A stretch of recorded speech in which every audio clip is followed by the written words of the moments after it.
고린도후서 5장 17절부터 19절까지 제가 읽습니다.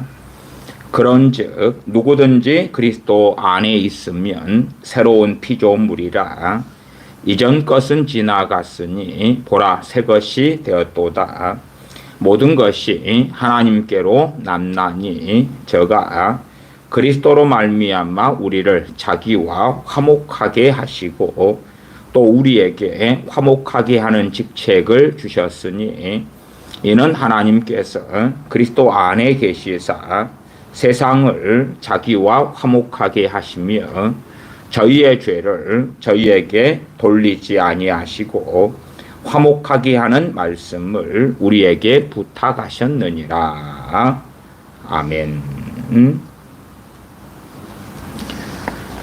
20세기 최고의 설교자라 그렇게 대부분이 인정하시는 마틴 로디온스 목사님의 십자가 혹은 십자가와 구속으로 번역된 9편의 1963년 웨스트민스터 채플에서 전해진 그러한 갈라디아서 6장 14절 중심의 본문을 가지고 전한 설교 중 8번째 설교 제목은 새 사람 혹은 새로운 본성, 새 사람, 새로운 본성인 설교를 함께 살펴보겠습니다.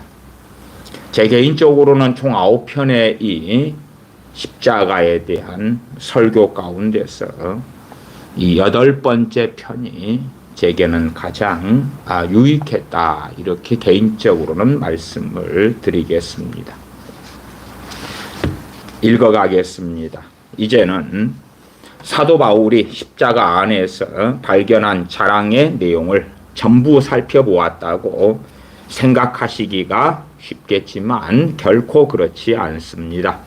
십자가에 대한 자랑은 아무리 파헤쳐도 끝없이 찾을 수 있는 것이고 앞으로 보게 될 것이 많이 남아 있는데 그것은 사도 바울이 주님의 십자가를 자랑하고 있는 그대로입니다.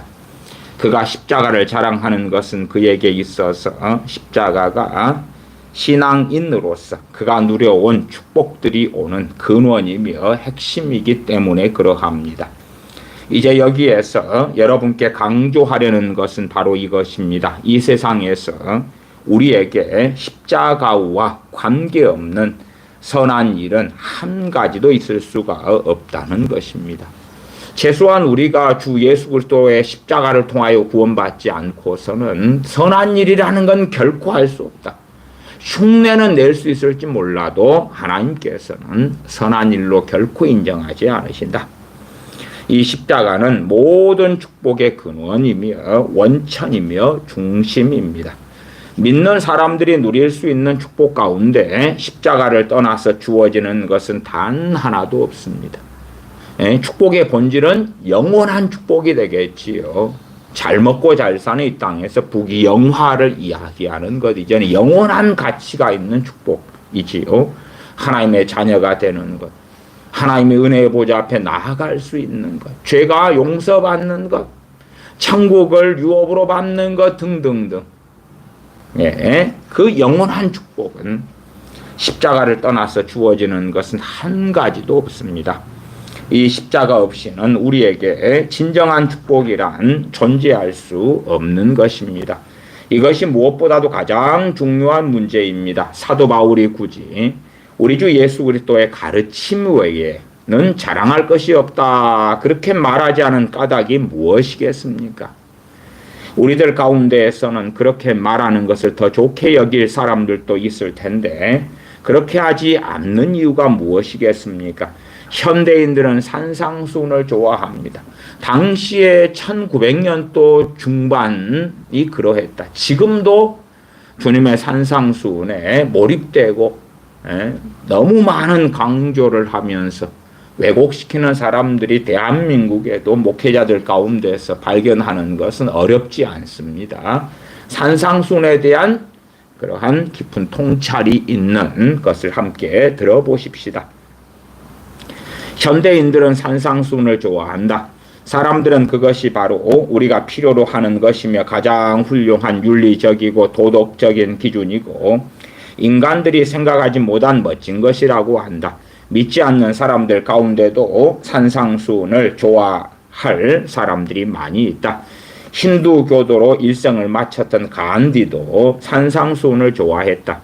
오늘날에도 이 산상수훈을 좋아하는 사람들이 비신앙인 가운데도 많이 있는데 그들은 예수님을 스승으로, 종교적인 스승으로, 정치적인 선동가로 자신의 견해에 따라 평가하고 좋아하기도 한다.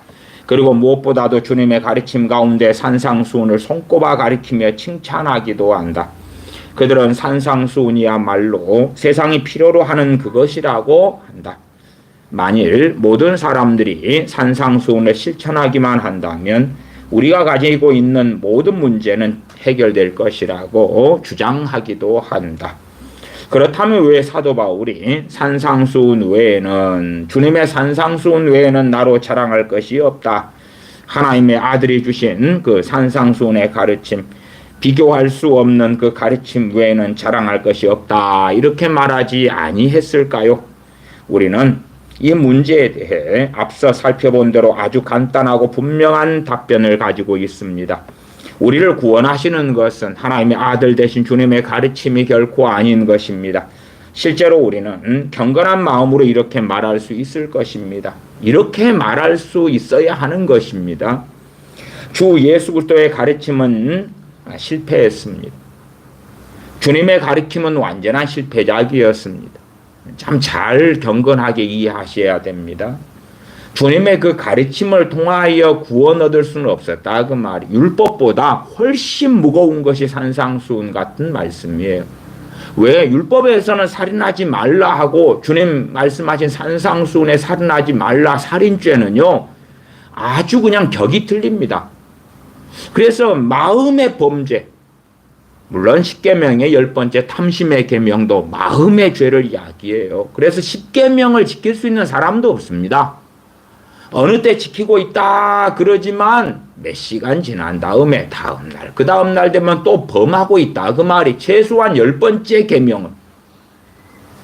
그리고 주님께서는 산상수훈에서는 10계명보다 더 무겁게 여자에 대한 간음에 대해서도 10계명상의 간음하고는 아주 차원이 틀리게 여자를 향하여 음욕을 품는 자마다 간음하는 자니에요. 그러한 정말로 심각한 속에 들어갑니다. 그러면 주님의 이 가르치심의 산상수훈은 실패했다, 완전한 실패작이다. 무엇에 대한 실패작입니까? 구원 얻게 하는데, 사람들의 죄를 속죄하는데 무엇만이 성공할 수 있냐? 그러면 주님의 십자가의 대속만이, 주님의 죽으심만이 가능했다, 성공했다, 그 말이에요. 주님께서 말씀을 잘못 가르치셨다는 게 아니라 주님께서는 산상수훈을 통해 구원하시려고 산상수훈이나 다른 교훈을 말씀하신 게 아니다, 그 말이에요. 구원받을 수 있는 유일한 근거와 이유는 주 예수 그리스도의 십자가를 지심이다 는 사실이에요. 십자가 대속의 그 은혜다 하는 것이에요. 그런 의미에서 주 예수 그리스도의 가르침은 실패였고 완전한 실패작이었습니다. 그렇게 로이 존스 목사님이 말씀하고 있는 것이에요. 구원 얻는 데 있어서 그 말이에요. 사람들 변화시키는 데 있어서 그 말이에요. 산상수훈이 사람들로 하여금 중생, 거듭남, 새로운 본성, 새 사람이 되게 하는 게 아니다, 그 말이에요. 그 부분에 있어서 실패다, 그 말이에요. 본래 산상수훈의 목적이 구원 얻게 하기 위하여 주신 게 아니기 때문에 그렇습니다. 제가 전에 한 10여 년 이리저리인가요, 거기에서도 산상수훈을 통하여 그게 복음이다 가르치는 어떤 목사 혹은 목사가 쓴 책, 그의 추종자들하고도 싸우기도 했습니다. 그 사람은 예수교가 따로 있고 바울교가 따로 있고 사도 바울이 로마서, 갈라디아서 등을 통해 바울교를 만들었다 하는 미친 소리를 했고, 지금도 그 사람은 대한민국에서 따르는 사람들이 최소 수천 명 이상이고 상당히 추종받고 있기도 합니다. 또 우파 목사로 알려져 있기도 하지요. 계속 읽으면 주님의 가르침은 자신의 제자들의 마음속으로 뚫고 들어가지 못했습니다. 그들은 결국은 실족하였습니다. 주님을 버리고 부인하고 도망갔습니다. 복음서를 읽어보십시오. 사도들이 실족한 기록을 볼 수 있는데 특히 주님께서 자신의 죽음을 애언하셨을 때 더욱 그러하였습니다. 제자들은 주님께서 죽으심에 대한 말씀을 하셨을 때에 받아들일 수가 없었습니다. 제자들, 사도들도 구원받는 건 사도로 택함받았기 때문에 구원받는 게 아니라 주 예수 그리스도의 십자가의 대속에 은혜로 동일하게 유대인이나 헬라인이나 이방인이나 사도나 우리나 동일하게 그렇게만 구원받는 것입니다. 그러나 이런 식으로 한번 생각해 보십시오. 산상수훈, 사람들이 그토록 높이 평가하는 산상수훈을 예로 들어보십시다. 산상수훈이 있는 그대로 실천할 수 있는 사람이 어디에 있습니까? 산상수훈을 칭찬하는 것과 실제로 실천하는 것은 전혀 다른 문제입니다. 산상수훈을 칭송하는 것과 그것을 실제로 적용하는 것이 전혀 다른 문제라 하는 것입니다. 자신의 힘으로 산상수훈을 지켜나갈 수 있는 것은 전혀 불가능한 일입니다. 사람은 십계명 교차시킬 수가 없습니다. 그러면서도 사람들은 산상수훈에 관하여 유창하게 이야기하고 예수님을 닮는 것에 대하여 이야기합니다. 산상수훈이나 우리 주 예수 그리스도의 삶만큼 우리를 정죄하고 있는 것은 아무것도 없음은 앞에서 이미 보여준 바와 같습니다. 주님의 삶과 우리는 얼마나 차이가 있고 주님의 산상수훈의 가르침과 우리는 얼마나 멀리 떨어져 있는가. 유대인들은 하나님께서 그의 종 모세를 통하여 이미 율법을 주셨던 민족이었으나 그들은 율법을 지킬 수가 없었습니다. 그들은 율법의 중심이 되는 십계명을 지키지 못하였습니다. 이것을 완전하게 지킨 사람은 심지어 없습니다. 왜냐하면 십계명 안에 이 계명이 들어있기 때문입니다. 너는 마음에 탐내지 말라. 이 말씀은 마음속에 욕망을 품지 말라는 의미입니다. 사람들이 스스로 이해하는 바대로 십계명을 지킬 수 없을진데 우리 주 예수 그리스도께서 풀어 설명해 주셨던 그런 의미에 있어서 십계명을 지킬 수 있다는 소망을 품을 수가 있을까요? 십계명에서 주님은 더 나아가셨지요. 간음하지 말라 해서 정말 하나님의 그 정확한 간음하지 말라의 의미를 전해 주셨어요. 그전에는 가볍고 피상적인 십계명이었다면 그렇다 그 말이에요. 이것이 그토록 주님을 미워했던 바리새인들에게 있어 큰 문제였고 결국 그들은 주님을 십자가에 못 박아 죽이고 말았습니다.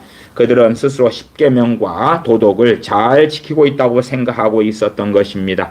그러나 우리 주님께서는 그들에게 잘 지키지 못하고 있다는 것을 일깨워 알게 하셨습니다. 너희 속에서 나오는 것이 무엇이냐? 너희 속에 온갖 음탕과 방탕과 탐욕과 악의와 등등등이 있다고 계속하여 명백히 드러내셨죠. 얼마나 싫겠습니까? 너희가 대접의 것은 깨끗이 하되 너희 속은 온갖 더러운 것을 가득했다. 그러니 얼마나 싫겠습니까? 드러나니까. 그들은 살인을 범한 일이 없다고 주장했습니다. 그러나 우리 주님은 말씀하셨습니다. 너의 형제에게 이 밀난 놈아 하는 말을 한 적이 있지 않느냐? 만일 그런 말을 하였다면 너는 이미 살인죄를 범한 것이다. 살인죄라는 것은 실제로 몸으로 직접 인간을 죽이는 것을 것만을 의미하는 것이 아니라 너 자신의 마음속에 품고 있는 원한과 증오를 의미하는 것이다. 이게 하나님의 살인죄에 대한 본래 뜻이에요. 그러면 산상수훈을 읽을 때에 우리는 주님께도 나아가야 되는 것이에요. 물론 오늘은 내가 상당히 산상수훈에서 자유로워 많이 지켰어. 내일은요? 내일은 안 범해요? 모레는? 물론 산상수훈을 지켜가야 됩니다. 그런다 해서 안 지켜 무관심에 던져버려 전혀 그렇게 될 수는 없지요. 주님 의지하여 산상수훈을 지켜가는 믿음의 길을 걸어가면서도 산상수훈은 그 어떤 말씀들 가운데서도 우리가 얼마나 명백한 죄인들인가를 보여주는 것입니다. 주님이 아니고서는 구원받을 수 없는 것을 적나라하게 보여주지요. 그러므로 밀난 놈아 라는 말을 함으로 이미 너는 입으로 형제를 죽인 것이 된다. 그러므로 살인을 범한 결과가 된다 라고 산상수훈을 통해 말씀하시는 것입니다. 그리고 주님은 간음에 대해서도 역시 우리가 기억하고 있는 대로 똑같은 원리로 말씀해 주셨습니다. 그들은 자신들이 간음죄를 범한 일이 없다고 주장합니다. 그러나 우리 주님은 말씀하십니다. 잘 생각해 봐라. 너희가 간음을 행한 적이 없다고 말하느냐? 그러나 내가 너희에게 말하노니 여인을 보고 음욕을 품는 자마다 그 마음에 이미 여인과 간음한 것이니라. 그 사람은 죄를 지었습니다. 그는 탐심을 품었습니다. 그의 마음에 욕망이 있었습니다. 우리 주님께서 이처럼 율법에 관한 설명을 해주신 것은 이렇게 악한 욕망은 실제로 행동으로 옮긴 것과 마찬가지로 악한 것임을 보여주신 것입니다. 그리고 생각과 마음속의 상상은 하나님 보시기에 실제 행동으로 저지른 것과 똑같은 일이라고 선언하신 것입니다. 그러므로 누구도 산상수훈을 지킬 수 없는 것입니다. 저는 명백히 지킬 수 없는데 지키는 길로 가야 된다고 말씀을 드린 거예요. 당연히 산상수훈 가운데 너희는 좁은 문으로 들어가기 힘쓰라 하는 등등의 많은 말씀들이 있습니다. 구하라, 찾으라, 문을 두드리라, 기도에 대한 말씀도 명백하게 있고 주님 가르쳐 주기도문도 있고 용서에 대한 말씀도 있습니다. 지켜야 되죠. 지키고 또 지켜야 됩니다. 1000번 만번 넘어지더라도 다시 일어나서 지켜야 됩니다. 그러나 산상수훈을 지키는 것으로 구원받을 수 없다 그 말이에요. 그리고 이것은 사도 바울이 우리 주 예수 그리스도의 가르침 혹은 산상수훈 외에는 내가 자랑할 것이 없다고 말씀하지 않는 이유인 것입니다. 주님의 가르치심은 바리새인을 포함한 모든 사람을 정죄하고 있고 모든 사람들이 완전히 절대로 가망성을 잃어버린 상태의 실패자인 것을 명확하게 보여줍니다. 그러므로 그것을 자랑할 이유가 없는 것입니다. 산상수훈을 자랑할 이유가 없다. 그래서 사도 바울은 십자가를 자랑했고 그것은 바로 그 십자가를 통하여 모든 것이 가능해졌고 신앙인의 생활 속에 내리는 축복이 임하시기 때문입니다. 우리 주 예수 그리스도의 십자가는 모든 축복으로 인도해주는 문이 되는 것입니다. 십자가가 없이 그 무엇도 사실은 존재할 수가 없습니다. 십자가가 없다면 즉 그 십자가가 의미하는 모든 것이 없다면 우리는 하나님으로부터 내리시는 축복을 단 한 가지도 누릴 수가 없는 것입니다. 그러나 십자가는 영광스러운 하나님의 무한한 축복 모두를 가능하게 하는 문이 되는 것입니다. 우리는 주 예수 그리스도의 십자가를 통하여 거듭나고 십자가의 대속의 그 은혜를 통하여 하나님의 자녀가 되고 기도하고 응답받을 수 있고 하나님의 자녀의 권세를 누릴 수가 있지요. 그 축복은 무엇을 가리킵니까? 사도 바울이 이러한 일들을 조금도 주저함이 없이 말씀해 줍니다. 로마서의 첫머리에 그가 말씀하고 있는 것을 잘 읽어보십시다. 사도 바울은 이렇게 말씀합니다. 로마서 5장 1절에 그런즉 믿음으로 의롭다 하심을 받아 우리가 우리 주 예수 그리스도 안에서 하나님과 화평을 누렸으니 믿음을 통하여 의롭다 하심을 얻었다는 것은 이 십자가 위에서 되어진 것을 믿는 그 순간 그 십자가가 하나님과 자신을 화목시키는 하나님의 방식이라는 것을 깨닫는 그 순간 우리가 의롭다고 인정을 받게 되며 모든 죄가 다 용서받아 깨끗하심을 입게 되고 그리스도의 의로우심을 입게 됨을 의미합니다. 그런즉 우리가 믿음으로 의롭다 하심을 입어 하나님과 화평을 누리고 그것이 이 신앙에서 나오게 되는 첫 번째 결과가 됩니다. 믿음으로 의롭다 하심을 입어 우리가 하나님과 화평을 누리게 됩니다. 이것이 무슨 뜻인지 알고 계십니까? 이것이 여러분에게 일어나게 되는 일 가운데 가장 중요한 일이라는 것을 알고 있습니까? 하나님과 화평을 누리고 화평하심을 입는 것이 가장 중요한 것임을 진실로 알고 있습니까? 지금까지 우리는 인간으로서 살아가는 이 세상의 삶 가운데 일어나는 모든 문제들은 우리가 하나님과 잘못된 관계를 맺고 있기 때문이라는 사실을 살펴보았습니다. 오늘날 인류가 직면하고 있는 온갖 복잡하고 다양한 종류의 문제들은 지나간 세월 동안 일어났던 다른 문제들과 마찬가지로 이 한 가지, 즉 인간이 하나님과 잘못된 관계를 맺고 있다, 바른 관계를 맺지 못하고 있다는 것에 기인하고 있습니다. 인간과 하나님 사이의 전쟁 상태가 벌어져 있는 것입니다. 그것이 모든 문제의 원인입니다. 문제가 이 세상에 등장한 것은 직접적으로 그 원인이 하나님께 대한 인간의 반역 행위에 있는 것입니다. 그리고 우리는 이 평화를, 화평을 이루어 보려고 애를 써왔으나 우리의 문명은 그러한 노력의 결과로 인하여 오히려 질서를 혼돈으로 만들어 오고 있습니다. 모든 사람은 평화를 원합니다. 그러나 무슨 수를 쓰더라도 그 평화를 얻을 수가 없습니다. 왜 얻지 못하는 것입니까? 하나님께서 이사야 선지자를 통하여 말씀하시는 것처럼 하나님이 가라사대 악한 자에게는 화평이 없도다, 평강이 없도다. 이 세상이 그 말씀을 입증해 보여주고 있는 것입니다. 더군다나 오늘날과 같이 이 말씀의 진리인 것을 잘 보여주는 때는 없을 것입니다. 돈을 얼마나 많이 가지고 있든지, 얼마나 많은 학식이 있으며, 얼마나 많은 깨달음이 있든지, 얼마나 큰 영향력을 행사하든지, 혹은 얼마나 큰 권세를 가지고 있든지, 우리가 악한 존재로 머물러 있는 한은 진실로 하나님 앞에서의 평강은 없는 것입니다. 그것은 자신이 하나님께 복종하지 않고 있고 하나님의 영광과 찬송을 위하여 살지 않는 것을 뜻합니다. 이 세상의 모든 부자들이 소유하고 있는 재물을 다 살 수 있다고 하더라도 몹시 가난한 빈털터리와 마찬가지로 불안하고 불행할 수밖에 없습니다. 악한 자에게는 평강이 없나니 사람이 하나님과 화평하게 되기 전에는 아무런 소망이 있을 수 없는 것이 우리 인간의 존재입니다. 우리의 본성 그대로 놓여 있을 때에 하나님은 우리를 기뻐하지 않으시고 하나님의 진노가 우리 위에 머물러 있는 것입니다. 하나님께서 우리를 지으셨고 우리에게 어떤 목적과 뜻을 두셨습니다. 그러나 우리는 그것을 제대로 이루지 못했습니다. 우리는 하나님께서 우리에게 목적하신 바대로 살지 못하고 행동하지 못하고 있습니다. 그러므로 하나님은 우리를 기뻐하지 않으십니다. 이게 주님도 믿지 않는 사람들에게 전도하면서 하나님이 여러분을 기뻐하십니다. 거짓말이에요. 거짓말. 이제 하나님께서 기뻐하시지 않는다는 사실은 분명합니다.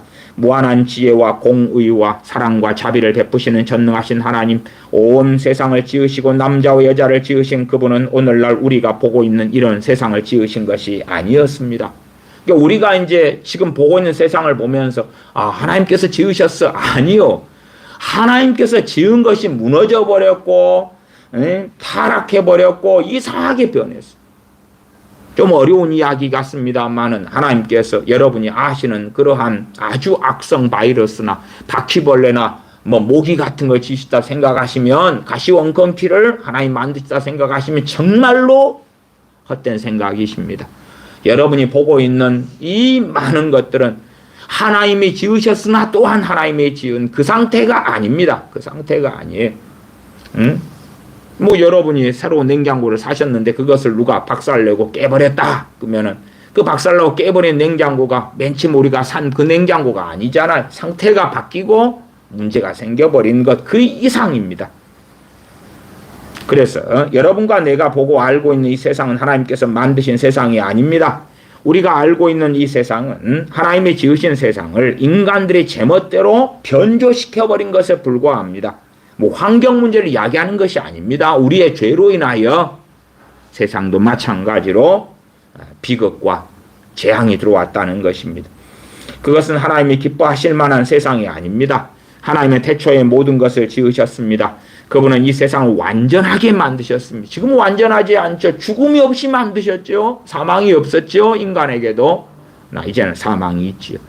그리고 하나님이 세상을 지으셨을 때 창조된 것을 보시고 아주 좋게 여기셨다고 말씀합니다. 지금 좋은 세상입니까? 기근과 아니면 기후재난이 일어나고 질병이 나타나고 그런데 좋은 세상입니까? 아니지요. 하나님은 세상을 보고 기뻐하셨으나 오늘날에 이 세상의 모습을 기뻐하시지는 않으십니다. 그리고 그것을 거듭 말씀하셨습니다. 하나님의 진노가 세상 위에 임하고 있고 이 세상을 징벌하시기로 마음을 정하셨고 한 걸음 더 나아가 이 세상을 징벌하고 계시는 것입니다. 대환란이 어느 때 불로 심판할 날들이 온다고 말씀하시죠. 여호와의 무서운 진노의 날은 예비되어 있는 것입니다. 왜? 이 세상을 기뻐하지 않으시기 때문에 그렇습니다. 하나님께서는 언제나 직접 징벌하시는 것만은 아니시고 때로는 간접적으로 징벌하시기도 합니다. 나는 이것이 2번에 걸친 세계대전을 치루었고 오늘날의 혼란과 격동 속에 놓여있는 금세기를 잘 설명해 줄 수 있다고 생각합니다. 간접적으로 징벌이다.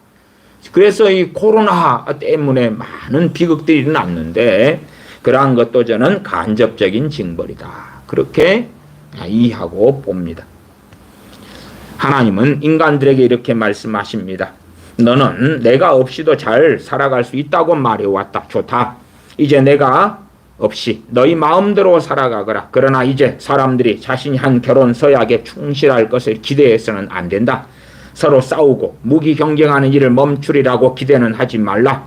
절대 귀를 기울이지 않을 것이다. 그들은 그것은 그들이 나를 떠났고 자신의 욕망과 정욕만을 쫓았기 때문이고 그 결과를 스스로 거두어 들이기 때문이다. 하나님께서 핵무기를 만드신 게 아니잖아. 하나님께서 미사일 탱크를 만드신 게 아니에요. 사람들이 자신의 욕망에 따라 하나님을 떠난 결과로 그렇게 전쟁 무기들을 만들어 왔지요. 물론 지금 세상에 전쟁 반대요. 그래서 자기 나라를 지키기 위하여 전쟁 무기를 만들지 않아야 된다는 건 말이 안 된다고 로이 존스 목사님도 앞에 강해들에서 이미 이야기했습니다.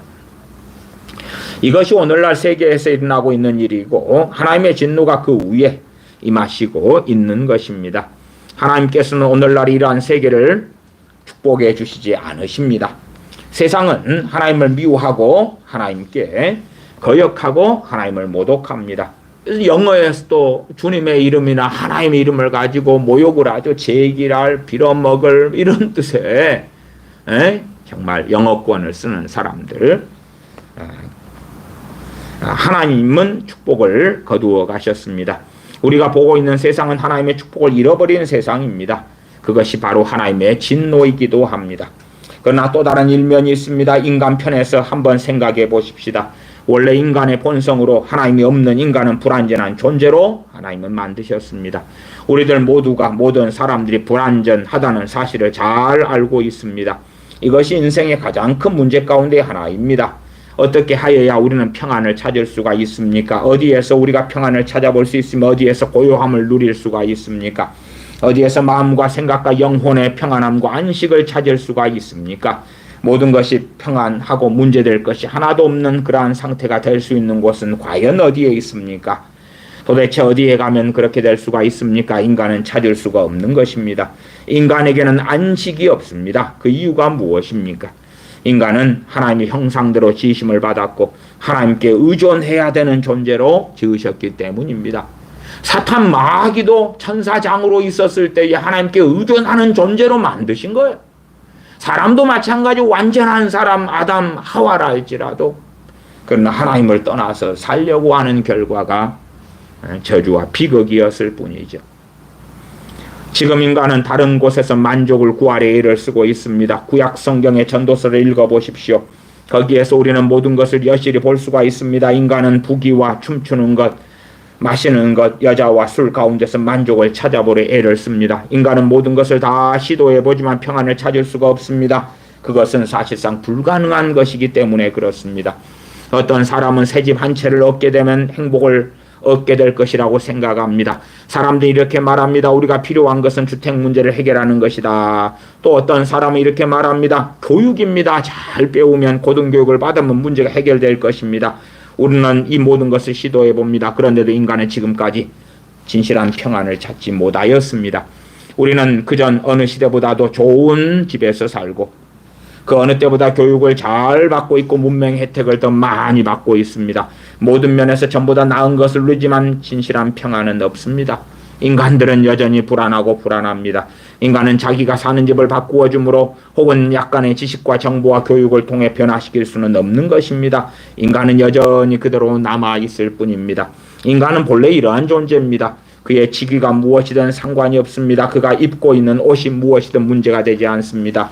인간이란 바로 그런 것을 위하여 있는 존재가 아니기 때문에 불안하고 평안이 없는 것입니다. 인간은 하나님에 대한 개념 자체를 싫어하고 그와 동시에 두려움에 쌓여 있습니다. 인간은 건강이 나빠지는 것을 두려워하고 죽음을 두려워합니다.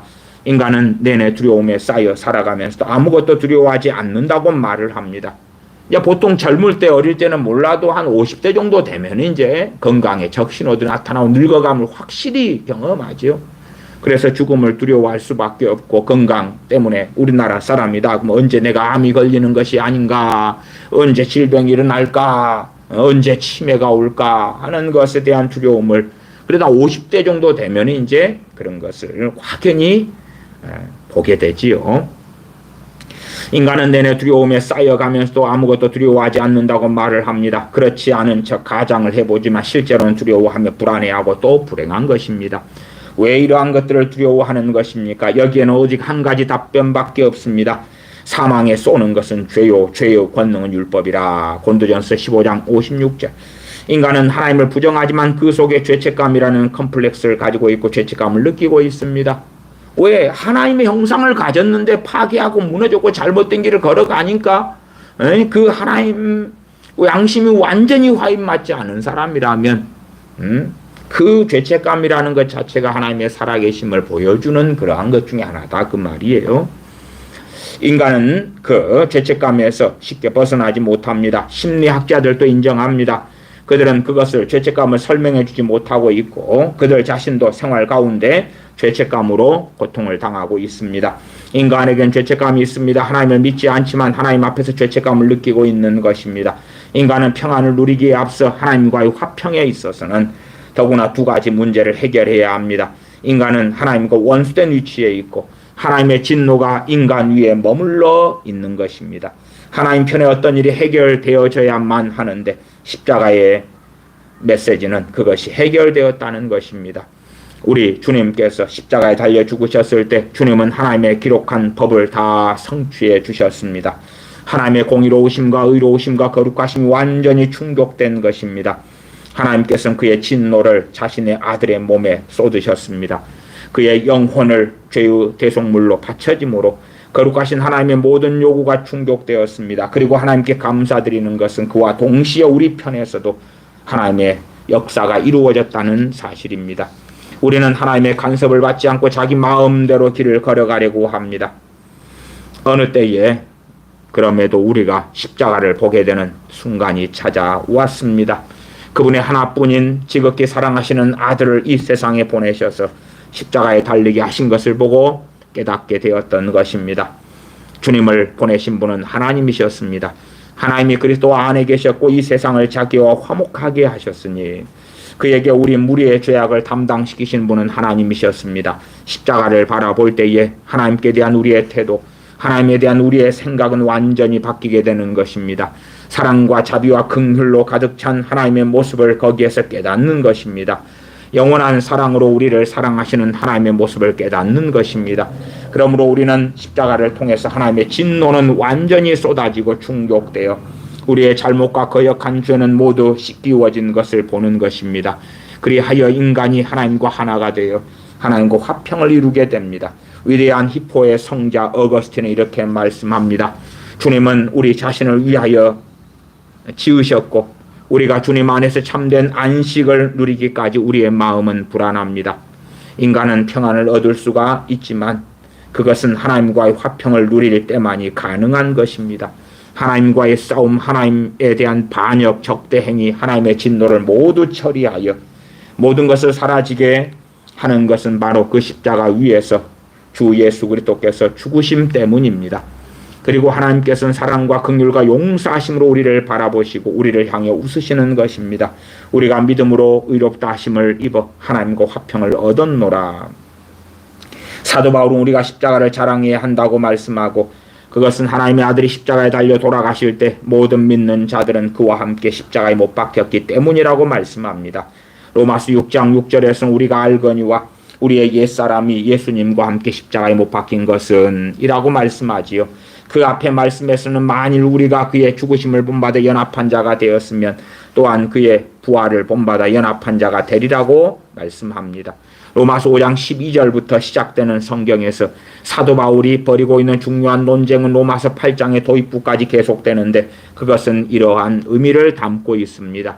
이 세상에 살고 있는 우리를 자신에 관해 우리가 모두 아담의 자손이라는 것입니다. 하나님께서는 인간을 창조하셨고 그를 아담이라 부르셨고 모든 사람이 처음 남자와 처음 여자 하와로부터 나왔습니다. 그리고 이 세상의 상태에 대한 설명은 우리 모두가 아담과 하와의 최초의 타락 즉 원죄에 참여하고 있다고 말씀하고 있습니다. 아담은 우리의 대표자였습니다. 그는 최초의 인간이었고 하나님께서는 그를 인류의 대표자로 삼으셨고 따라서 그가 행한 모든 일은 그의 후손 전부에게도 해당되는 결과를 낳게 되었습니다. 그리고 그때에 어떤 사건이 일어났는가 하는 것은 여러분도 잘 아실 것입니다. 그는 범죄에 타락하였고 죽었습니다. 그리고 그 영고로 우리 모두가 죽는다고 말씀하고 있습니다. 이러므로 한 사람으로 말미암아 죄가 세상에 들어오고 죄로 말미암아 사망이 왔나니 이와 같이 모든 사람이 죄를 지었으므로 사망이 모든 사람에게 이르렀느니라. 로마서 5장 12절입니다.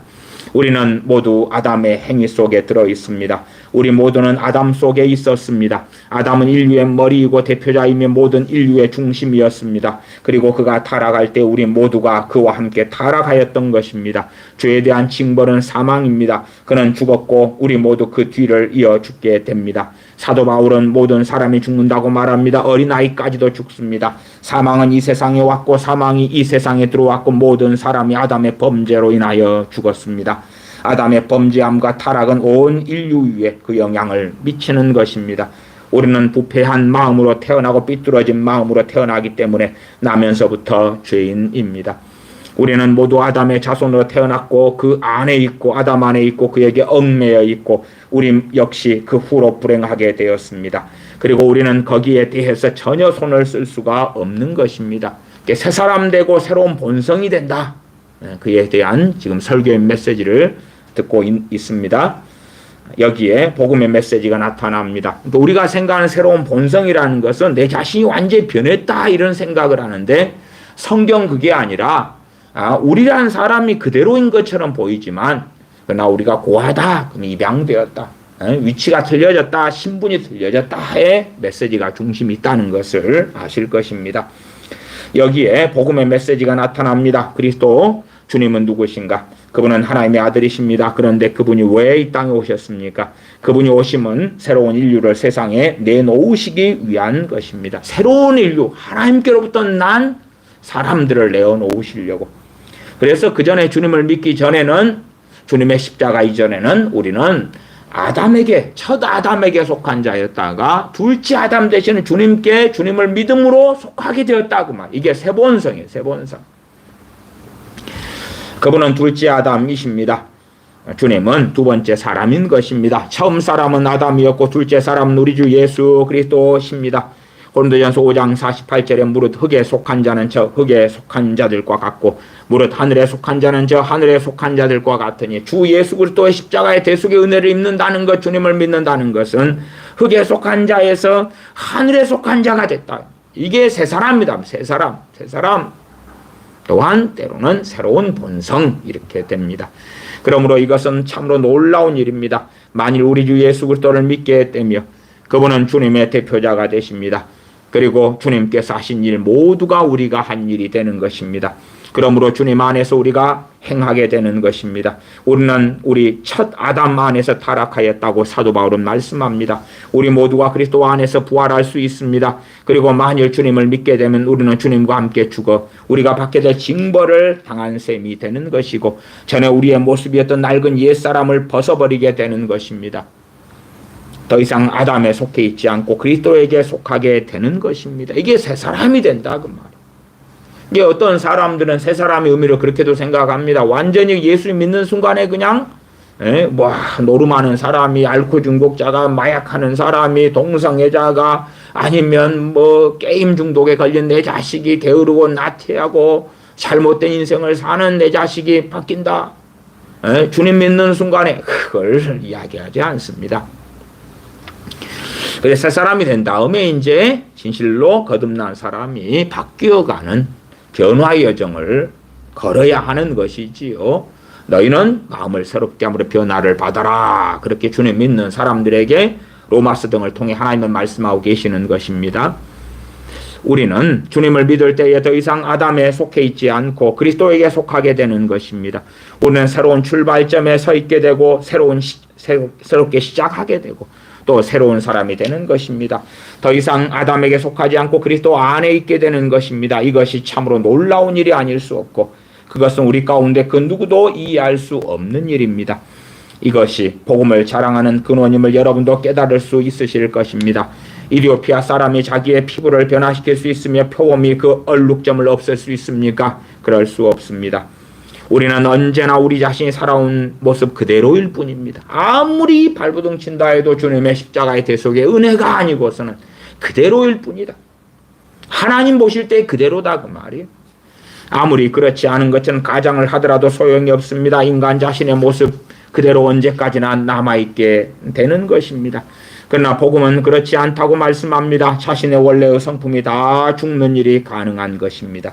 아담에게 속해 있던 상태를 벗어나게 됩니다. 아담 안에 거하는 것을 내려놓게 됩니다. 그리스도 안에 머물 수가 있습니다. 전혀 새로운 시작, 거듭남, 새 사람, 새 생활이 가능해지는 것입니다. 그리스도와 함께 그 사람이 죽고 그리스도와 함께 부활합니다. 그는 그리스도 안에 있습니다. 그리고 그렇게 함으로 새 사람이 되는 것입니다. 이것이 바로 사도 바울에게 일어났던 사건입니다. 그의 옛 생활에 있어서 그는 자기 만족에 빠진 거만한 바리새인이었고 신앙이 깊고 도덕심에 젖은 사람이었고 아주 선한 사람이었고 국수주의적인 유대인이어서 다른 사람들은 모두 얕봄에 자만에 차 있었습니다. 이것이 사도 바울 되기 전에 청년 사울 때의 모습이었고 그는 비참하고 불쌍한 사람으로 불행하며 마음에 평안이 없는 사람이었습니다. 그러나 그가 우리 주 예수 그리스도의 십자가에 죽으셨던 그 사건의 의미를 깨닫고 믿자 그는 완전히 새로운 생활을 시작하게 되었습니다. 다소 사람인 바울은 죽었고 사도 바울로 삶을 시작하게 되었던 것입니다. 그는 말씀합니다. 고린도후서 5장 17절에 누구든지 그리스도 안에 있으면 새로운 피조물이라. 이전 것은 지나갔으니 보라 새 것이 되었도다. 그는 새로운 세계의 새 사람이 되었던 것입니다. 그는 아담에 속한 옛사람의 성품과 본성에서 벗어나게 되었고 그리스도 안에 거하며 하나님을 향하여 살아있는 존재가 되었습니다. 그렇게 해주신 것은 주님의 십자가였습니다. 우리가 타고난 바 그대로인 옛사람을 벗어버릴 수 있도록 해줄 수 있는 것은 오직 그리스도의 십자가 대속의 은혜, 십자가 위에서 주님의 죽으심 밖에는 없는 것입니다. 우리가 주님을 믿고 주님의 죽으심의 목적이 무엇인가를 깨닫고 주님의 죽으심으로 성취된 그것을 믿을 때에 참으로 아담에 속한 옛사람에 대하여 죽을 수 있게 되는 것입니다. 자신의 옛사람이 그리스도와 함께 십자가 못 박혔다는 것과 그 옛사람은 영원히 사라져 버렸다는 것을 스스로 깨닫게 되는 그 결과 우리가 처하고 있는 위치와 상태는 완전히 바뀌게 되는 것입니다. 우리가 처하고 있는 위치와 상태가 바뀐다. 사도 바울은 이러한 상태를 이렇게 말씀해 줍니다. 더 이상 죄가 너희를 다스리지 못하리니 이는 너희가 율법 아래 있지 아니하고 은혜 아래 있음이라. 로마서 6장 14절. 사람들은 기독교에 대하여 그저 입으로 우리 죄에 대하여 용서를 구하기만 하면 하나님께서는 그래 좋다 너를 용서하마 라는 대답을 해주는 것을 생각하기가 쉽습니다. 그냥 십자가 없이 용서. 잘못했어요. 그래 됐다 용서해 줄게. 쉽게 생각하는 거예요. 회개도요. 그리고 나면 자기 자신은 전과 조금도 다름없는 자리에 머물러 있게 되고 옛날의 약점들을 그냥 지닌 채 옛세계로 돌아가는 것이라고 믿는 것입니다. 언제나 자신이 있던 그 자리에 그냥 머물러 있고 계속하여 실패하고 또 죄를 짓고 다시 용서하심을 빌고 다시 일어났다가 넘어지고 앞으로 좀 나갔다가 뒤로 물러나는 식의 일을 반복하고 언제나 자기 자신 그대로 남아있게 되는 것입니다. 진정으로 근본적인 것은 우리의 모든 위치가 전적으로 변화되고 하나님께 대한 우리의 관계 모두가 완전히 바뀌어졌다는 사실입니다. 이게 말씀을 잘 모르고 복음을 잘 모르니까 그냥 복음의 피상적인 것만 살짝 듣고 나는 알았다 잡았다 보았다 그런다 그 말이에요. 우리는 하나님과 화평을 누릴 뿐 아니라 우리 주님의 십자가의 죽으심을 통해서 그렇다 그 말이에요. 주님과 전혀 새로운 관계를 맺게 되는 것입니다. 그것이 바로 그 차이가 됩니다. 사도 바울은 말씀합니다. 로마서 6장 15절에 너희가 율법 아래 있지 아니하고 은혜 아래에 있음이라. 이 말씀은 우리 모두가 원래는 율법 하나님의 법 아래 있었다는 말씀입니다. 만일 하나님과 화목되지 못하였다면 그리스도를 믿지 않음으로 그 십자가 위에 죽으심을 믿지 않고 자신의 불신앙으로 말미암아 죄사함을 받지 못하게 될 때에 우리가 처하고 있는 위치에 관하여 정확하게 말씀드릴 수가 있는데 그 사람은 하나님의 율법 아래에 있습니다. 하나님께서는 심판자로서 임하십니다.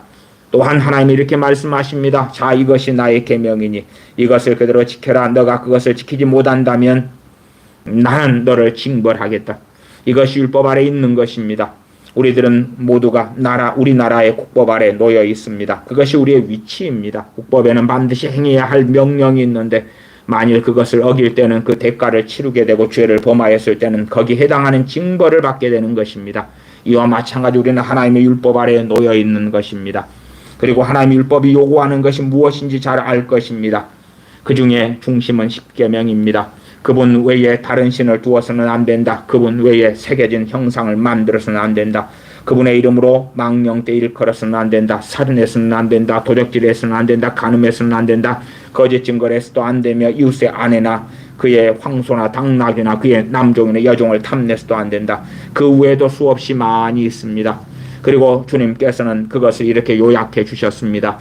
너는 마음을 다하고 성품을 다하고 뜻을 다하고 힘을 다하여 너의 주 하나님을 사랑하고 내 이웃을 내 몸과 같이 사랑하라. 누가복음 10장 27절. 이것이 하나님의 율법이며 여러분과 내가 본래 지켜야 할 것입니다.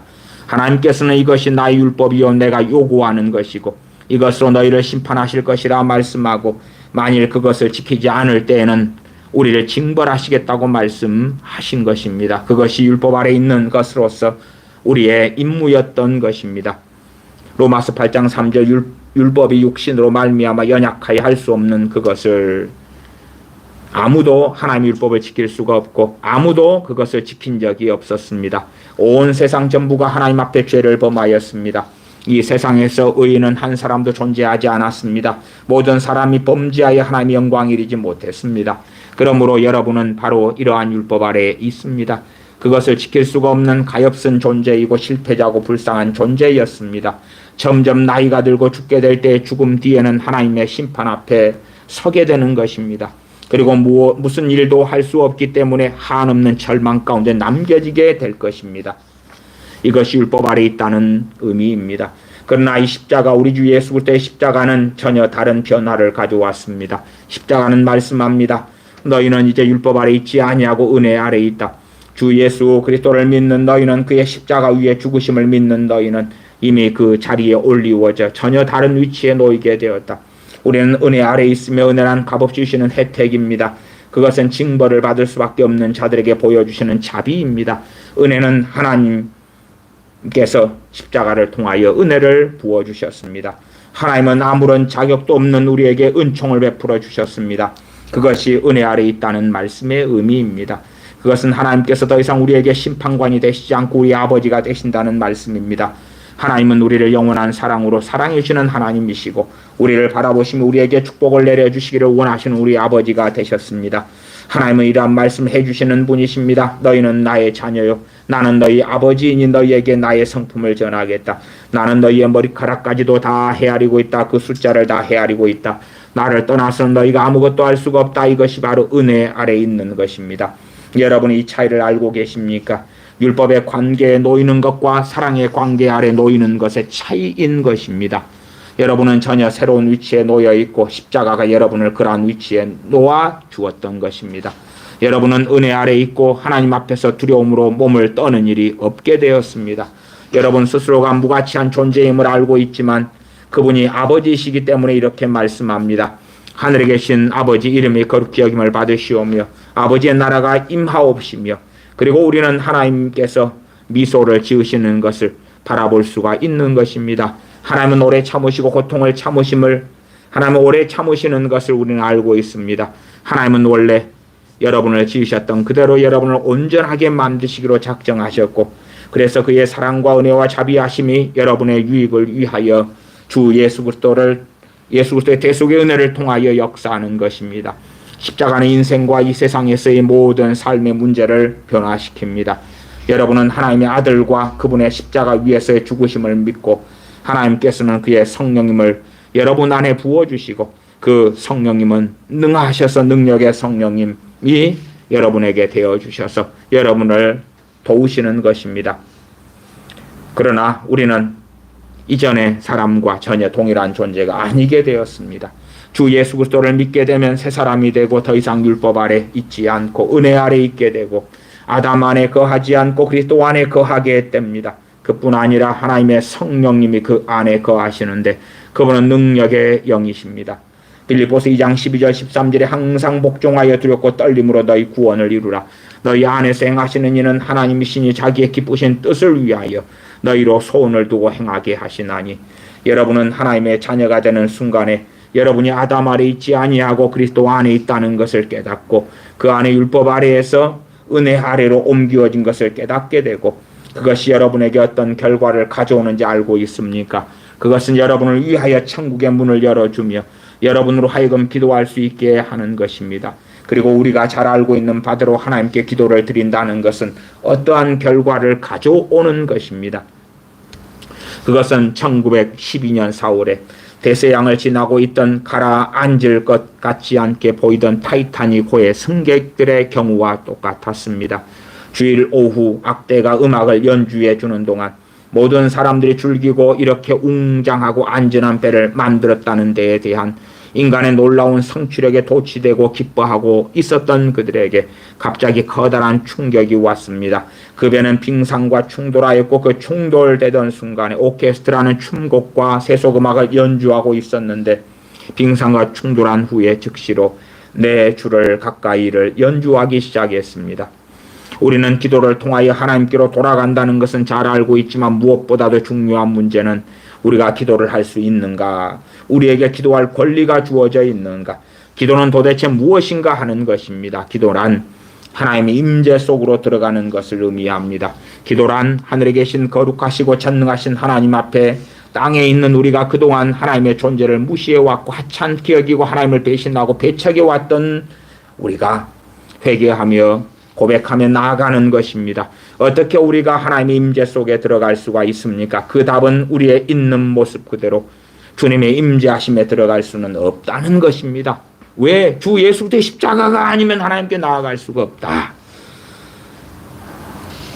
요한복음 9장 31절에 하나님이 죄인을 듣지 아니하시고 경건하여 그의 뜻대로 행하는 자는 들으신 줄을 우리가 아나이다. 소경되었다 눈뜬 주님께서 침을 이겨 진흙과 침으로 진흙을 눈에 비벼 발라주시고 실로암 못으로 씻으라 해서 눈을 뜨게 된 소경이 증언한 이야기입니다. 하나님의 죄인을 듣지 아니하시고 경건하여 그의 뜻대로 행하시는 자는 들으시는 줄 우리가 아느니라. 사람이 마음속에 있는 확신과 자신감을 가지고 기도를 드릴 수 있는 유일한 방법은 우리 주 예수 그리스도의 십자가를 믿는 것입니다. 사도 바울의 말씀에 귀를 기울여 보십시오. 그러므로 우리가 믿음으로 의롭다 하심을 얻었은즉 우리 주 예수 그리스도로 말미암아 하나님으로 더불어 화평을 누리자. 또한 그로 말미암아 우리가 믿음으로 서 있는 이 은혜에 들어감을 얻었으며 로마서 5장 1절 2절 이는 저로 말미암아 우리 둘이 한 성령님 안에서 아버지께 나아감을 얻게 하려 하십니다. 아버지께 나아감을 얻어요. 유대인이나 이방인이나 유대인이나 헬라인이나 이 둘이 다 함께 저로 말미암아 주 예수 그리스도로 말미암아 아버지께 나아감을 얻는다. 그러면 십자가 없이 어떻게 아버지께 나아갈 수가 있는가? 그럴 수 없다. 우리는 예수 그리스도를 통하지 않고는 하나님께로 갈 수가 없습니다.